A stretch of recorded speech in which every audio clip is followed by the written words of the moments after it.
భారత్ అలాగే ఇంగ్లాండ్ జట్ల మధ్య జరిగిన 5 టెస్ట్ మ్యాచ్ల సిరీస్ లో భారత్ 2 మ్యాచ్లు గెలిచి అలాగే ఈ సిరీస్ ను 2-2తో సమం చేసుకుంది. అయితే ఈ క్రమంలో ముఖ్యంగా చెప్పాలి అంటే చాలా మంది ఇంగ్లాండ్ జట్టుకు సంబంధించిన దిగ్గజాలు కానీ లేకపోతే కొంతమంది ఇంగ్లాండ్ జట్టు అభిమానులు కానీ ఏం చెప్పారంటే భారత జట్టు ఈ ఇంగ్లాండ్ గడ్డ పైన గెలవడం కష్టమని హేమీలకే జరగని విషయం అని చెప్పుకొచ్చారు. కానీ కొంతమంది ఏమో 3-1తో ఇంగ్లాండ్ జట్టు 3 మ్యాచ్లు గెలుస్తుందని ఈ సిరీస్ భారత జట్టు ఓడిపోవడం ఖాయం అంటూ కూడా చెప్పడం జరిగింది. అయితే దీనిపైన నాసర్ హుసేన్ కానీ లేకపోతే కొంతమంది ఇంగ్లాండ్ కి సంబంధించిన దిగ్గజాలు ఏమన్నారో తెలుసుకుందాం. మొదటిగా నాసర్ హుసేన్ మాట్లాడుతూ ఏమన్నాడంటే ఈ 5 టెస్ట్ మ్యాచ్ల సిరీస్ చాలా ఉత్కంఠభరితంగా జరిగింది. అయితే ఇక ఇంగ్లాండ్ జట్టు కూడా పోటాపోటీగా ఆడింది. కాకపోతే ఈ మ్యాచ్ లో అంటే ఈ 5 టెస్ట్ మ్యాచ్ల సిరీస్ లో నేను అబ్జర్వ్ చేసిన విషయం ఏంటంటే భారత జట్టు ఎక్కడ కూడా మేము ఓడిపోతామని కానీ మేము అలసిపోయామని కానీ ఎక్కడ కూడా అస్సలు నిరుత్సాహపడలేదు. కానీ ఇంగ్లాండ్ జట్టులో ఎక్కడో తెలియని ఒక బద్ధకం, తెలియని ఒక అలసట ఉంది. దానివల్ల వాళ్ళు ఈ సిరీస్ కోల్పోయారని చెప్పడంలో సందేహం లేదు. వాళ్ళు ఫిజికల్ గా ఫిట్నెస్ ని పెంచుకోవాలి. అయితే ఫిజికల్ గా ఫిట్నెస్ పెంచుకోవడం అంటే జిమ్ముల్లో గంటల తరబడి టైం స్పెండ్ చేయడం కాదు. వాళ్ళు మానసికంగా దృఢంగా అవ్వాలి. ఖచ్చితంగా మేము గెలుపు సాధిస్తాము అన్న ఒక మెంటల్ స్ట్రాంగ్నెస్ వాళ్ళకి రావాలి. అది భారత జట్టుకు చాలా మెండుగా ఉంది. అదే వాళ్ళని ఈసారి జట్టులో గెలిపించింది అంటూ చెప్పుకొచ్చాడు.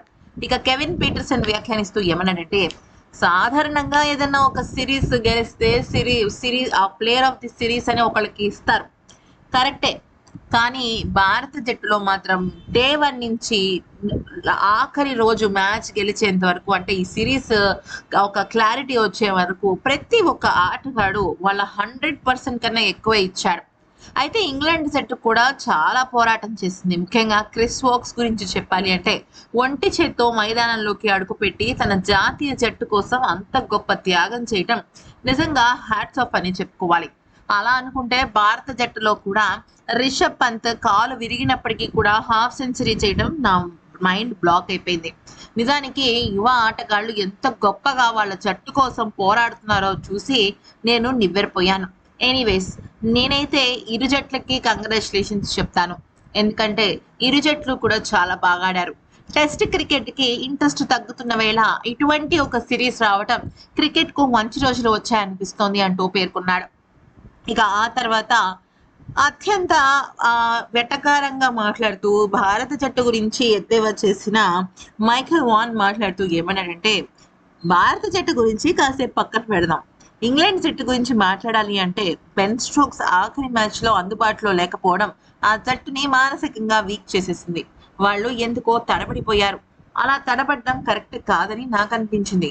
ఒకవేళ బెన్ స్టోక్స్ కనుక ఉండుంటే పరిస్థితి వేరేలా ఉండేది. అలా కాకుండా ఈ మ్యాచ్ గెలిచే ఉండేవాళ్ళం అంటూ చెప్పుకొచ్చాడు. అయితే భారత జట్టు గెలిచినందుకు కనీసం కంగ్రాచులేషన్స్ కూడా చెప్పుకుంటా ఈ సిరీస్ బాగా నడిచింది అంటూ వదిలేశాడు.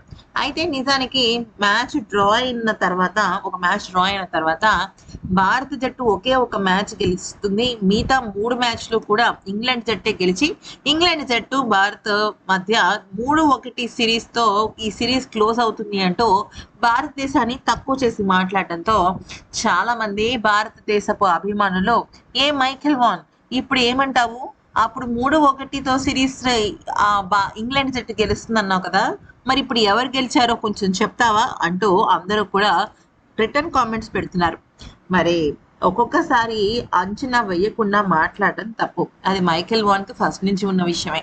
ఈ వీడియో నచ్చితే లైక్ చేసి సబ్స్క్రైబ్ చేసుకోండి.